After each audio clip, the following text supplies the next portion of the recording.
नमस्कार, are Nidhi news में आप सभी का स्वागत है। हमारे यहाँ हिंदू धर्म में साल में एक बार भादों के महीने में कृष्ण पक्ष में 16 दिन पितृपक्ष मनाए जाते हैं। श्राद्ध पक्ष भी इनको कहते हैं। इन दिनों में हर व्यक्ति अपने पितरों का श्राद्ध करता है, तर्पण करता है।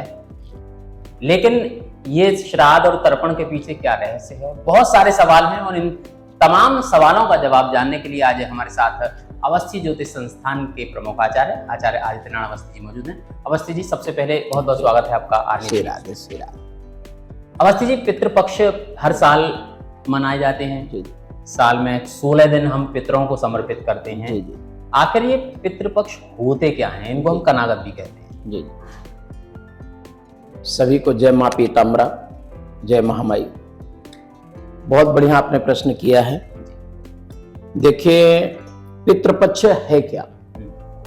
जिस प्रकार से हम त्योहार मनाते हैं, इसको त्योहार मानिए, पितरों का त्योहार है जी। और ये 16 दिन में जब हम पितरों के निमित्त पितृ तर्पण करते हैं या हम ब्राह्मण को भोजन कराते हैं, पितृ मनुष्य लोक में आते हैं, पृथ्वी पर पितृ देवता आते हैं और सभी के यहाँ भ्रमण करते हैं। सबके अपने अपने पितर आते हैं। तो हम पितरों को प्रसन्न करने के लिए, क्योंकि जब शास्त्र कहता है, गरुड़ पुराण भी कहती है कि अगर हमारे पितृदेव प्रसन्न नहीं है, हम जितनी पूजा करते हैं उस निष्फल हो जाते, उसका कोई फल प्राप्त नहीं होता। सर्वप्रथम माता पिता, अगर हमारे जैसे शास्त्र आपने भी पढ़े होंगे कि जब माता पिता प्रसन्न है तो व्यक्ति के चारों धाम हो जाते हैं। चारों धाम यात्रा करने से यात्रा पूर्ण नहीं होती। सर्वप्रथम माता पिता की सेवा करने से माता पिता ही प्रसन्न है तो आपकी चारों धाम की यात्रा हो गई जी। उसी प्रकार से पितरों का त्योहार होता है।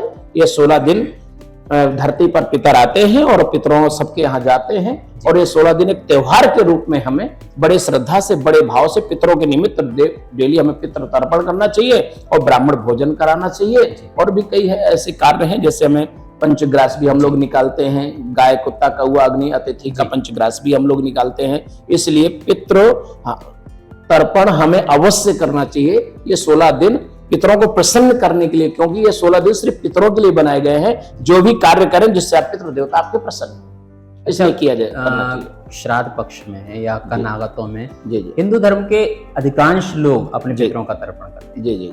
लेकिन इसकी सही विधि क्या है? कैसे श्राद्ध करना चाहिए? देखिए, वैसे तो पूजा पाठ का हमारा सनातन धर्म में विधान बहुत बड़ा है। गरुड़ पुराण में बहुत बड़ा विधान है, लेकिन सोच में आपको हम बताना चाहेंगे। वैसे नियम तो ये कहता है कि हमें 16 दिन तक अपने पितरों के निमित्त तर्पण करना चाहिए। अच्छा, 16 दिन तक डेली हमें करना चाहिए। और किसी विद्वान आचार्य को बुला के आप घर में करा सकते हैं। नहीं करा पा रहे हैं तो आज पुस्तक भी आती हैं जो सरल हिंदी में भी होती हैं, किस प्रकार से हमें तर्पण करना चाहिए, तो हम तर्पण कर सकते हैं। और तर्पण के डेली हमें 16 दिन तक पंचग्रास निकालना चाहिए। और हमें, अगर हम ब्राह्मण को भोजन तिथियों में ही लोग खिलाते हैं ज्यादातर, लेकिन कोशिश करना चाहिए हमें 16 दिन तक, अगर हम डेली खिलाना, ऐसे व्यवस्था नहीं हो पा रही कि हम अपने घर नहीं खिला पा रहे, तो आप तिथियों में तो खिलाते हैं और इसके बाद अमावस्या को खिलाते हैं। लेकिन उस समय हम अपने घर में अगर प्रसाद बनवा के और उसमें कुछ दक्षिणा रख के पंडित जी को हम दे भी आए तो हमें 16 दिन तक दान करना चाहिए। क्योंकि हमारे क्या है, कई पीढ़ियों के पितर होते हैं तो हमें मालूम बहुत से ज्ञात भी नहीं होते कौन सी तिथि में कौन से पितर गए। तो लेकिन हमें तो नियम तो कहता है 16 दिन तक करना चाहिए। 16 दिन तक? जी। अच्छा, जिन घरों में ऐसा माना जाता है कि जो श्राद्ध है परिवार का सबसे बड़ा सदस्य करता है, लेकिन जिन घरों में कोई पुरुष नहीं है या ड्यूटी पर हैं, क्या महिलाएं श्राद्ध कर सकती हैं? देखिए, आपने बहुत अच्छा प्रश्न किया। देखिए, सर्वप्रथम तो बड़े बेटे को कहा गया है जी। शास्त्र कहता है हमारा कि बड़ा बेटा इस कार्य का अधिकारी, माता पिता का श्राद्ध है या गया जी का श्राद्ध है, कोई भी कार्य, पितृ कार्य कोई भी है, सबसे पहला अधिकार बड़े बेटे को दिया गया है। अगर बड़ा बेटा, और ताकि नियम तो यह है कि सारे बेटे कर सकते हैं। अच्छा, क्योंकि अब वो समय आया है। एक समय था, बड़ा बेटा क्यों कहा गया? क्योंकि हम लोग परिवार में एक साथ रहते थे। सभी लोग जब एक साथ रहते थे तो पूरा परिवार में जब खाना भी एक जगह बनता था, तो इसलिए बताया तो बड़ा बेटा कर। लेकिन इस समय तो हम लोग सब लोग अलग अलग रह रहे हैं, ज्यादातर लोग अलग अलग रहे, परिवार एक साथ तो नहीं रह रहे हैं, तो सभी बेटे अब कर सकते हैं जी, सभी बेटे। लेकिन आपका प्रश्न यहाँ है, क्या माताएं कर सकती हैं कि नहीं? है ना, माताएं हैं, बहनें हैं, ये कर सकती हैं कि नहीं? महिलाओं का बहुत अच्छा प्रश्न है आपका। देखिए, गरुड़ पुराण में लिखा हुआ है कि सबसे पहले हमें बड़े बेटे को करना चाहिए। बड़े बेटे का अभाव हो तो छोटा बेटा कर सकता है, छोटे बेटे का अभाव है तो परिवार का कोई सदस्य कर सकता है, और इसमें माताएं भी कर सकती हैं। अच्छा, माताएं भी कर सकती हैं जिनके नहीं है, क्योंकि बताया भी गया बड़ा बेटा है, बड़ा बेटा नहीं कर पा रहा है तो माताएं कर सकती हैं। जी, कोई इसमें ना गलत नहीं। नहीं, श्राद्ध बहुत अच्छा है, ये पितरों का त्योहार है, तो उसी प्रकार पितृ पूजाएं हैं तो माताएं भी कर सकती हैं। बहुत सी गया भी जो में जाके, जिसको बहुत से पर नहीं कर पाते हैं, आज बच्चे विदेशों में हैं नहीं कर पाते, माताएं जाके गया जी में तर्पण है और भागवत जी की पोथी है, गया जी में पूरा श्राद्ध करके आती हैं। गुरुजी अगर श्राद्ध ना करें तो क्या हो जाएगा? बहुत से नहीं भी कर सकते हैं, हो सकता है, लेकिन श्राद्ध ना करने से क्या नुकसान होगा? नहीं, देखिए आपने का बहुत अच्छा प्रश्न है। जी। देखिए हमारा सनातन धर्म बहुत पवित्र धर्म है और शास्त्रों में बताया गया है कि जो लोग श्राद्ध नहीं करते हैं उनका वंश नहीं चल पाता। अच्छा, जैसे आपने पूछा भी कि विदेशों में क्या, विदेशों में है और कई देशों में है जो श्राद्ध करते ही नहीं है, लेकिन उनका वंश नहीं चल रहा। वंश वृद्धि के लिए सर्वप्रथम श्राद्ध का वंश वृद्धि। अगर आप परिवार को चलाना चाहते हैं, वंश वृद्धि करना चाहते हैं, परिवार में किसी प्रकार का कोई अभाव ना हो, तो इसलिए हमें श्राद्ध करना चाहिए। श्राद्ध हम नहीं करते हैं तो हमने ऐसा देखा है कि कई परिवारों में विनाश जैसी स्थितियों का सामना करना पड़ रहा है, इसलिए श्राद्ध करना बहुत जरूरी है। अच्छा, दूसरे देशों में जैसा कि अभी आप कह भी रहे थे, दूसरे देशों में वंश वृद्धि नहीं होती है, लेकिन हम देखते हैं, अगर एक छोटा सा उदाहरण भी लें तो अगर शाही खानदान से अगर हम उदाहरण लें, वो तो लोग नहीं करते हैं ना विदेशों में। लंदन की जो एलिजाबेथ है उनके परिवार में तो नहीं होता होगा।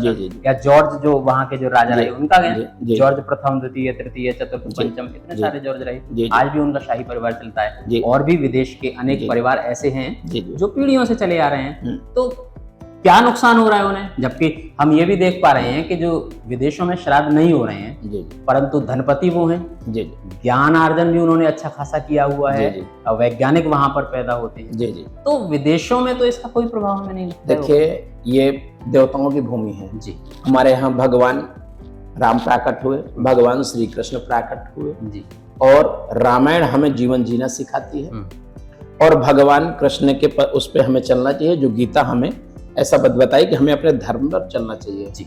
और हमें देखिए, हमने बताया, पहले भी आपको बताया कि आज वंश वृद्धि नहीं हो रही। अच्छा, तो आप देखिए बड़े बड़े राजा महाराजा देखिए, बहुत कम ऐसे राजा महाराजा आपको देखने को मिलेंगे जिनका वंश आज तक चल रहा हो। क्यों नहीं चल रहा?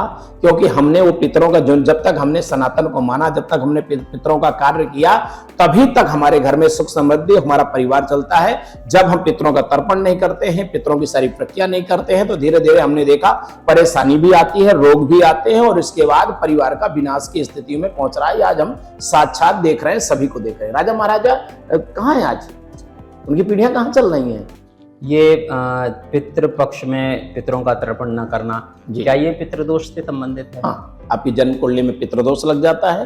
अगर हमारे पिता आते हैं और हम परिवार के लोग नहीं करते हैं, तर्पण नहीं करते हैं, ब्राह्मण भोजन नहीं कराते हैं, दान पुण्य का कार्य पितरों में नहीं करते हैं, तो पितृदोष लग जाता है। पितृदोष का लगना है बीमारी होना, जीवन में किसी चीज का अभाव रहना, कोई ना कोई परेशानी का सामना करना, ये सब पितृदोष के लक्षण होते हैं। किसी परिवार में अगर किसी पूर्वज की मृत्यु हुई है, कितने साल बाद उसका श्राद्ध करना प्रारंभ किया जाता है? देखिए, वैसे तो हम प्रथम वर्ष भी कर सकते हैं, लेकिन ज्यादातर नियम है कि तृतीय वर्ष से, तीसरे साल से हम लोग सबसे पहले तीसरे साल से ही पितृ तर्पण है, पितृ ब्राह्मण भोजन है, ये हम सब कराना तीसरे साल से प्रारंभ करते हैं। अच्छा गुरुजी, ऐसा हमारे यहाँ हिंदू मैथोलॉजी में मान्यता है कि व्यक्ति की मृत्यु के बाद उसका पुनर्जन्म होता है, उसकी आत्मा शरीर को बदल के दूसरे शरीर में प्रवेश करती है। जी जी जी। तो फिर हम पितृ पक्ष में कौन से पितरों को उनका तर्पण कर रहे हैं, भोजन अर्पित कर रहे हैं, उनका तो दूसरा जन्म भी हो गया होगा। जी जी। देखिए, आपका कहना बिल्कुल सही है, जन्म मरण का चक्कर तो लगा रहता है। और लेकिन हमारे जो पितृ हैं, देखिए क्या होता है कि हमारे बहुत से पितृ हैं जो पितृलोक में भी हैं। अच्छा, कोई जरूरी नहीं है कि सभी का जन्म पुनर्जन्म सभी का हो, ये आवश्यक नहीं है। ऐसा नहीं है, हमारे कर्मों लोक में भी हमारे पितृ कर्मों के अनुसार से हमें, जब हम अपने पितरों का तर्पण करते हैं तो हमारे पितृलोक जाते हैं। अच्छा। और बहुत से ऐसे हैं कि भाई जाने अनजाने में कोई ऐसा पाप हो जाता है ना जी, जैसे कई ऐसे पाप हो जाते हैं। आपने बड़े सुने होंगे, प्रेतात्मा सुने होंगे जी, अजामिल जी की भी कथा सुनी होगी, और भी ढेर सारी अपने कथाएं सुनी होंगी कि बहुत से प्रेत बने पड़े हुए हैं, प्रेत योनि में चले गए, और प्रेत की उम्र बहुत लंबी होती है। तो जब तक प्रेत योनि में है, अगर हम ये गरुड़ पुराण नहीं सुनते हैं या हम भागवत जी की कथा नहीं कराते हैं, हम पितरों के निमित्त कार्य नहीं करते, तो प्रेत योनि में फंसे हैं। अब उनकी मुक्ति नहीं हो रही, और जब मुक्ति नहीं हो, प्रेत योनि में है, तो हमें क्या वो क्या देंगे? गोकर्ण की कथा में भी ऐसा कुछ था कि उनका जब पिंडदान गोकर्ण ने किया था प्रेत योनि में, जब वो चले गए थे, तो इसी के माध्यम से हुआ था तर्पण किए जाने के। आत्मदेव जी का, जी आत्मदेव जी का गोकर्ण जी ने सारा कार्य किया ही था जी, अपने भाई के लिए, क्योंकि भाई उनका प्रेत बना था। जी जी। तो पितृपक्ष इस बार प्रारंभ हो चुके हैं। जाते जाते अंतिम सवाल मेरा आपसे होगा कि जो लोग पूर्ण विधि विधान से पितृपक्ष में नहीं कर पाते हैं तर्पण, क्योंकि इसका विधान तो बहुत बड़ा है, ब्राह्मण को घर बुलाना, फिर उसको भोजन वस्त्र आदि भेंट करना, कैसे निर्धन व्यक्ति अपने पितरों को असंतुष्ट कर सकते हैं? नहीं, आपने बहुत अच्छा प्रश्न पूछा है कि जैसे धुंधकारी वाली कथा है, सबको पता ही है कि प्रेत योनि में पड़ा हुआ था, और किस प्रकार से प्रेत योनि से मुक्ति के क्या क्या साधन किए जाते हैं।